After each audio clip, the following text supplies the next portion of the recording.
Hello, everyone, and welcome to Ask the Period Lady. I am Shelly-Ann, the Period Lady. And of course, if you have questions about period or reproductive health, you can just, ask the Period Lady. This space is created to have straight up, honest, truthful, unfiltered conversations about everything reproductive health. And if you want to keep on getting these updates, be sure that you like, share, comment, and definitely subscribe. You don't want to miss this. We're talking about period. And the period is, of course, say it with me, everybody's business. And you don't have to have a period to participate in this conversation. Oh, no, no, no. So sit back and let's talk about what our question is this week. Now, if you like to send in your question and have it featured here on Ask the Period Lady, it's very simple. All you have to do is send your question to theperiodlady@gmail.com. And who knows, yours might be the next question that I answer here on Ask the Period Lady. All right, so of course, we've got to jump right into it. Let's look at this week's question. And it is coming from Latoya. Latoya says, sometimes I would wear a pad and it's not very messy. I want to wear it longer so I don't waste it. How often should I change my menstrual pad?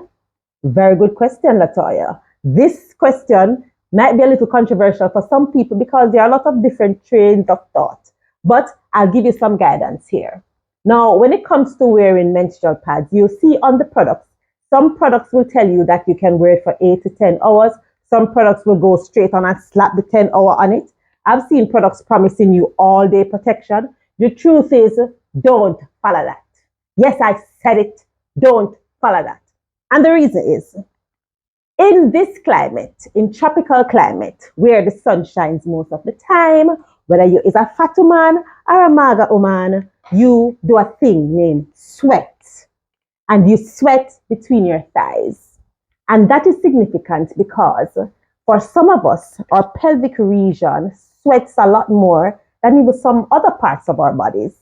And when you think about all of the different fluids that culminate in our pelvic region, I like to call it a nice little conference of fluids. Yes.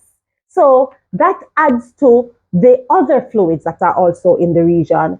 And fluids come with little people called bacteria, and the bacteria are very friendly. They like to get together and meet and greet and multiply. And before you know it, you have a very, very fabulous area and environment for bacteria to grow. So let's talk about it in detail.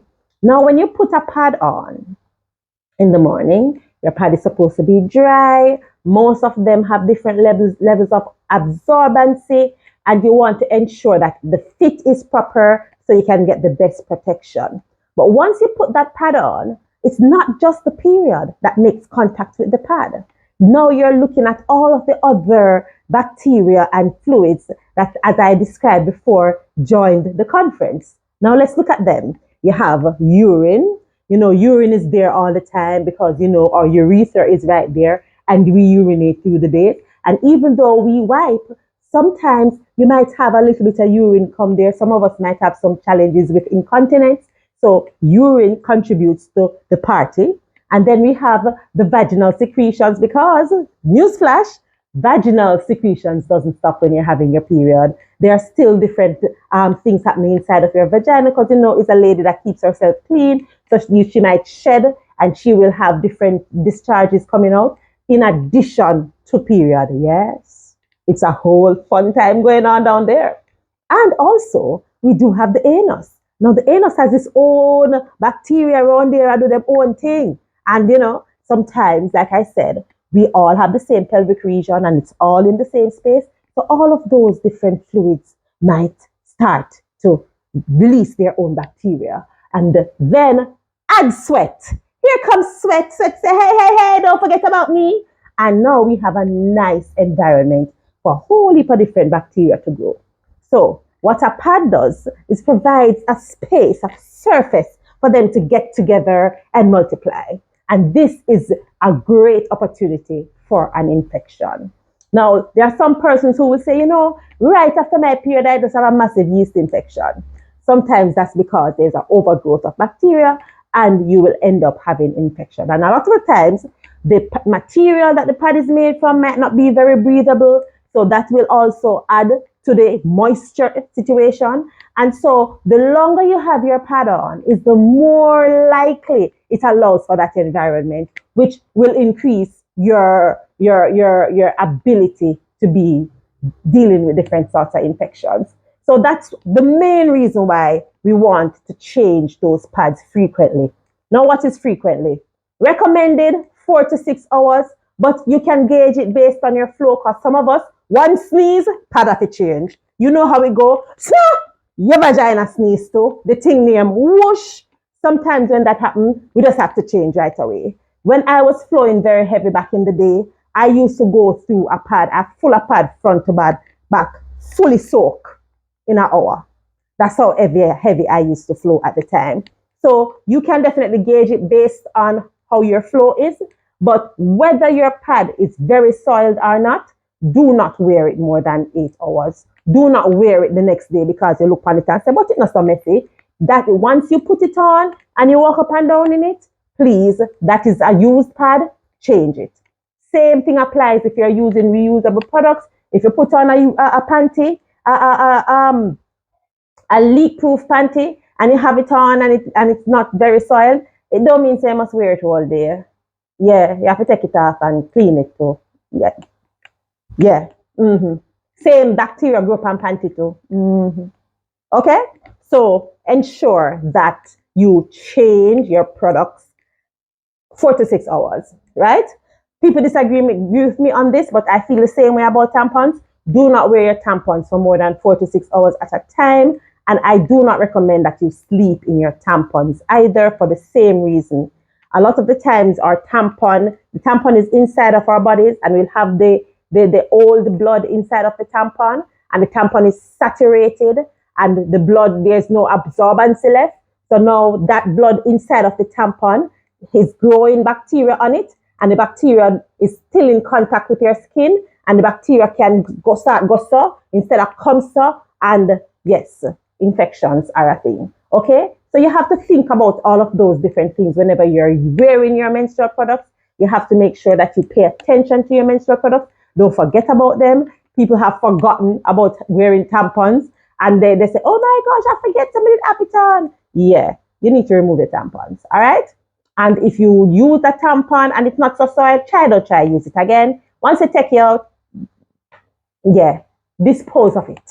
Right? I'm going to do a whole episode about how you dispose of your menstrual products properly, but just headlines: do not, never not even once, not even if it works, flush your menstrual products. Don't do it. Listen to me. It might go down, but the plumbing, the countdown has begun, and it's going to get very expensive to unclog those pipes when that menstrual product goes down in there and park and everything back up. Trust me, you're speaking to somebody who had to call the plumber, and after the plumber done, it was a very big bill. You don't want to pay for having a plumber come to clean your pipes after you have successfully flushed menstrual products down it.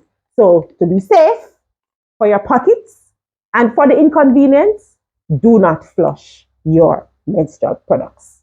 Okay? I don't know how much to stress that. I don't know how else I can tell you. Do not flush your menstrual products. All right?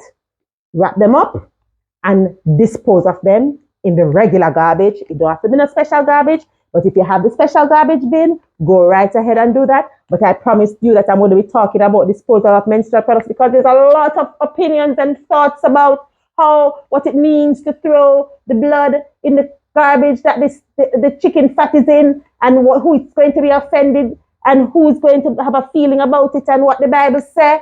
We're going to talk about that another episode. This episode, we just want to answer Latoya's question. Latoya, I hope I have helped you. But just to recap, do not wear your pads for more than 4 to 6 hours at a time. Gauge it based on your flow, and ensure that you keep your pads in a space where they are in good condition no animals are crawling on it, and make sure your hands are clean whenever you're handling your menstrual products. All right.